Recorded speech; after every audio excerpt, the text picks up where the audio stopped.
Hey guys, what's up? Welcome back to my channel. If you're new here, I'm Necee. Welcome. Be sure to hit that subscribe button before you leave. I would greatly appreciate it. In today's video, I'm going to be talking about postpartum recovery tips, as well as giving you guys my 4-month postpartum update. And yes, I will be showing you guys my belly, just to kind of give you guys like a visual. If you guys haven't checked out my 38-week video, I'll leave that down below so you guys can check that out. That way you guys can see how big my belly actually was. That way you can have a little bit more of a better comparison. If you catch me looking down, it's because I did jot down what I exactly wanted to talk about in my notes. That way I'm sure that I'm not missing anything that I want to talk about with you guys today. So without further ado, let's just go ahead and get right into it. So as far as postpartum recovery goes, there are many things to keep in mind. And now all the things I'm going to talk about, there's no like specific order or anything. I'm just going to go ahead and just get right into it. So the first thing I have here is don't forget to eat. Literally, I can't stress this enough because once you give birth, those first few months after, especially that first month, it's just so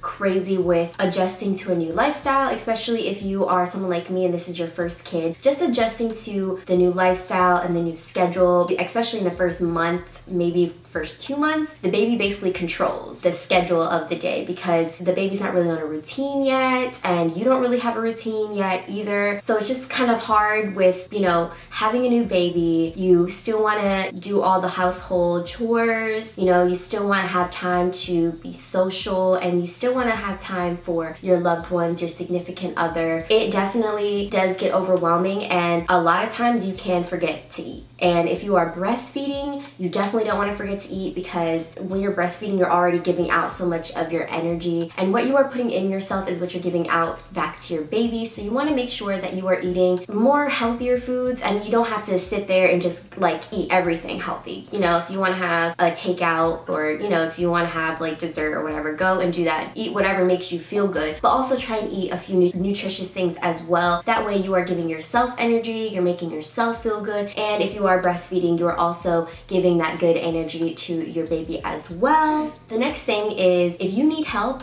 ask for it. Or if somebody is there and they are wanting to help you, let them. I totally get it. As a mom, you know, you feel like you have all this responsibility on you now, and that you are the only one who is solely responsible for your child, which, I mean, you are very much responsible for your child as well. But like I said, becoming a new mother and just welcoming yourself into motherhood definitely does become overwhelming. And you know, if you are a single mom, maybe, I could only imagine how much more harder it is as a single mom to have a newborn baby and just to be in that new environment for yourself. So if somebody, whether it's your mom, your uncle, your best friend, your cousin, your neighbor, if they are saying like, hey, you know, if you need anything, I can help you out, whether that's with like helping you just like clean around the house, or just to have the baby for even just an hour, don't forget your significant other. Don't forget that they are there to help you as well. If you are a stay-at-home mom, I totally get it. Trust me, I'm a stay-at-home mom as well right now, and I totally get it. You know, you're home all the time and you're cooking, you're cleaning, trying to keep up with the baby, trying to play, you know, make sure that your baby is getting all of its fundamental needs, not just food and sleep, but also playtime, and you want to have bonding time, things like that. I totally get it, but you know, it definitely does get overwhelming. Not only am I a full-time stay-at-home mom, but I'm also a full-time student, and I do everything online, so sometimes I do get a bit overwhelmed, and it's okay to ask for help. It took me a while to really understand this. Luckily, first 2 weeks we brought home Carson, my mom and my mother-in-law. They both came up to help with the baby, and so that was really nice of them. Honestly, like, we really appreciated that, because the first 2 weeks with him was just kind of just crazy. Being able to have help, and also they were also there to give us advice along the way to help us not only at that present time, but also a little bit later down the road with the baby. That was really nice of them. Whenever we go down and visit them now, they're always really nice and helpful. You know, if we have something that we might have an event or something that we have planned that we need to go to, usually they're really good at like working with us and like, hey, you know, if you want to go do this, you know, we totally understand. We were there. It's okay as a mom to get a sitter and to go on a date with your man, or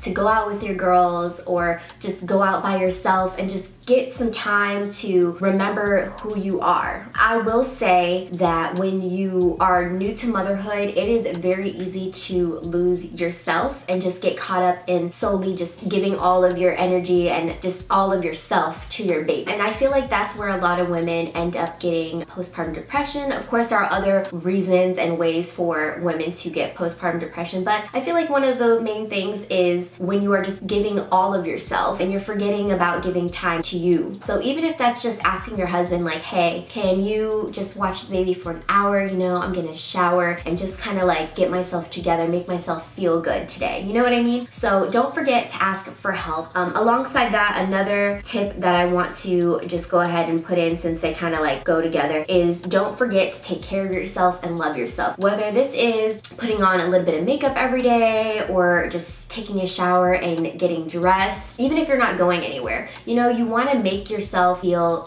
good and you want to remember who you are. Like I said, it's very easy for you to get lost and forget who you are. When you're having a baby and stuff, you know, you're not really hanging out with your friends as much, especially in the first few months, because the baby just needs so much of you. Especially if you're breastfeeding, in the first month, you don't really have any milk saved up or anything like that. So in the first month, you're pumping on schedule with the baby, but then you're also wanting to pump when you can aside from that. That way you have extra milk for whenever you want to go out of town, or if you like are going to work maybe in a few weeks, or whatever the case may be, you know, you want to have all that saved up and stuff. So just make sure that you are taking care of yourself. You want to love yourself, even if it's just taking a bath, going to get your nails done, whatever makes you happy. Just make sure that you continue to do those things. Another tip I have for you guys is to get out the house. Now, I know within the first month, it's a little bit hard for you to get out the house because one, you don't want to take the baby out really because germs and things like that. And two, you're still recovering. So it's kind of hard for you, depending on whether you had a vaginal birth or you had a C-section. Sometimes, you know, recovery might take a little bit longer for others if you ripped or if you had another type of complications. So I totally understand that within the first month, but after that, especially if you are going to be a stay-at-home mom for a while, definitely get out the house. Even if this is just, you know, taking the baby with you to go on a car ride or just go to walk around the block, go walk at the park, or even if you just want to go to the mall, whatever it is, just get out the house. And, you know, don't be afraid to bring the baby with you. As long as your baby is fed and has a cleaned diaper, 9 times out of 10, they're probably gonna fall asleep in the car anyways. And usually, at least with Carson, whether I'm putting him in the stroller or in the grocery cart, usually he falls asleep anyways, just because of the motion of it. Babies really love that. So, alongside those things, those are all mainly things to recover, like mentally, not so much like physically. As far as physically goes, with me, I was very lucky. One, I had a vaginal birth and I did not rip, thank you, Lord. That was one thing that I was super scared of. Even though I did not rip, recovery was still a bit painful for me. Of course, it probably wasn't as painful for me as it might have been for other women who might have had complications. I will say the hospital does let you bring home like witch hazel and like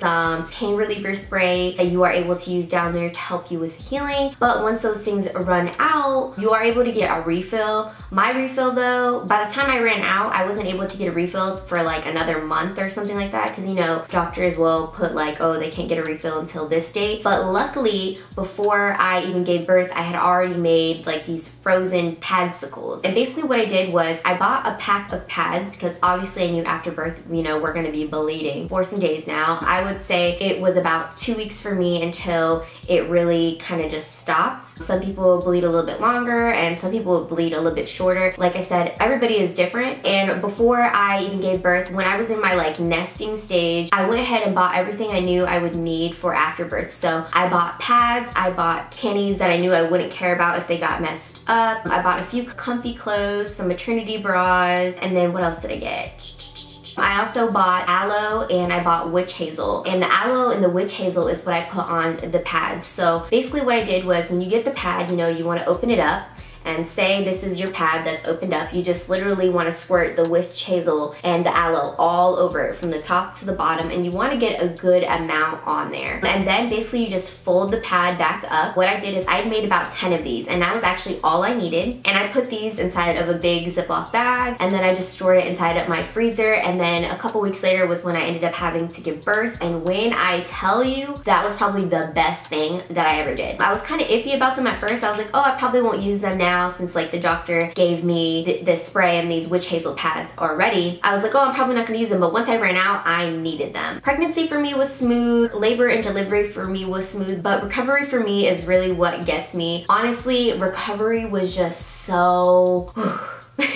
Something as simple as using the restroom was just so painful because, you know, your body just endured giving birth to a baby. Not only are you exhausted already, but you are trying to get your energy back, your spunk back, and you're trying to do normal things again, like, you know, bending over to pick up stuff, and, you know, you can only pick up a certain amount of pounds. You can't pick up anything too heavy, especially if you had epidural and things like that. You want to be a little bit careful for your back. So yeah, I just want to say that making those padsicles ahead of time definitely helped out. Buying everything that I like needed for after, for like the postpartum stage, definitely helped out as well. After you give birth, you're really not wanting to go anywhere because you can't really walk. It's definitely sore down there when you're going to use the restroom. Basically what it feels like is it's just like a continuous sting, because one, your urine is acidic and you just got done having a baby, so down there it's kind of like an open womb in a sense, and your pee is acidic, so, you know, put two and two together, it's literally stinging and it burns, like it hurts. So I've never endured any pain like that, especially down there, because yeah.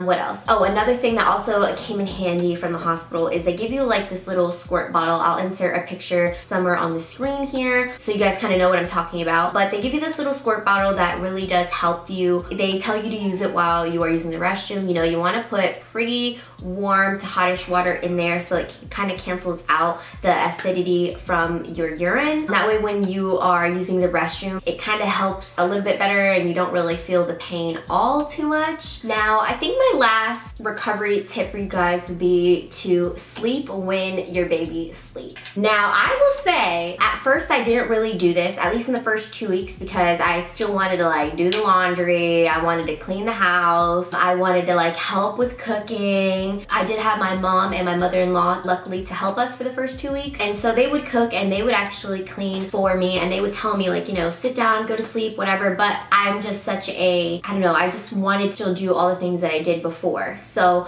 I wanted to help out, and I didn't want to, you know, I kind of felt like I was like, I mean, I'm not lazy, but you know, I don't know, it was just kind of hard for me because I wanted to do stuff. I didn't want to just go to sleep. But eventually I learned my lesson and I was like, all right, I'm already not really getting much sleep, because in the beginning, like, they wake up every 2 to 3 hours, and if you're just staying up the whole time, by the time you want to go to sleep at night, you really can't, because you still have to wake up every 2 to 3 hours to feed your baby, to change your baby, you know, and then rock them back to sleep. So if you don't sleep when your baby sleeps, I will tell you right now, you will be one exhausted and overwhelmed mom. Like, basically you will be burnt out, and you don't want to feel that way. Your baby feels all of your energy, so once you get burnt out, you're just gonna feel annoyed. Everything is just gonna be like, ugh. And your baby's gonna feel that energy of you just being irritated and being exhausted, and your baby is gonna become cranky and just crying because they can feel that energy, and then they're gonna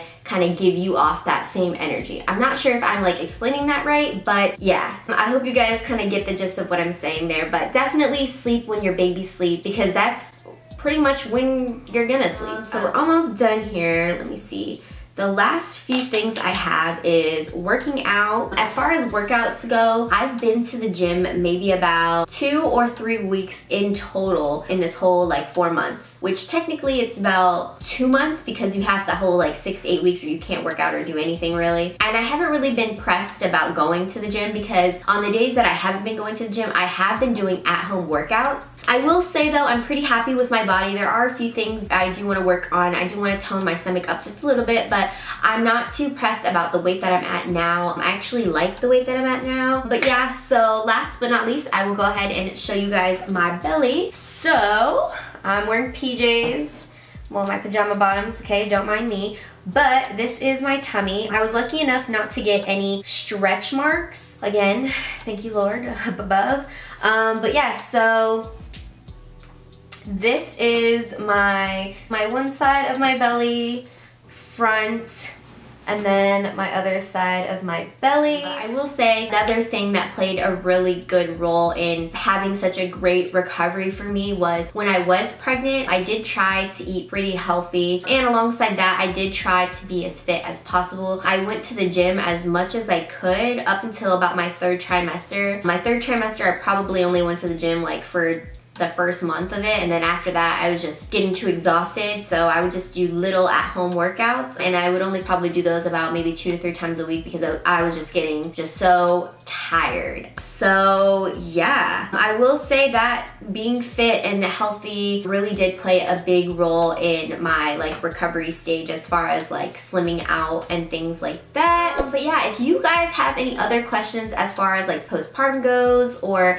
just pregnancy or anything like that, definitely let me know in the comments down below. I am pretty good at replying to you guys' comments and interacting with you guys. I'm definitely here to support all moms, whether you are a new mom or you are a mom of 3, and I'm here to give you guys advice as well. Any advice that I can give to you guys, at least. These are all just solely things that I've learned out of my own personal experience. And yeah, that's about it. If you guys like this video, be sure to give this video a thumbs up, and I'll see you guys in my next video. Bye!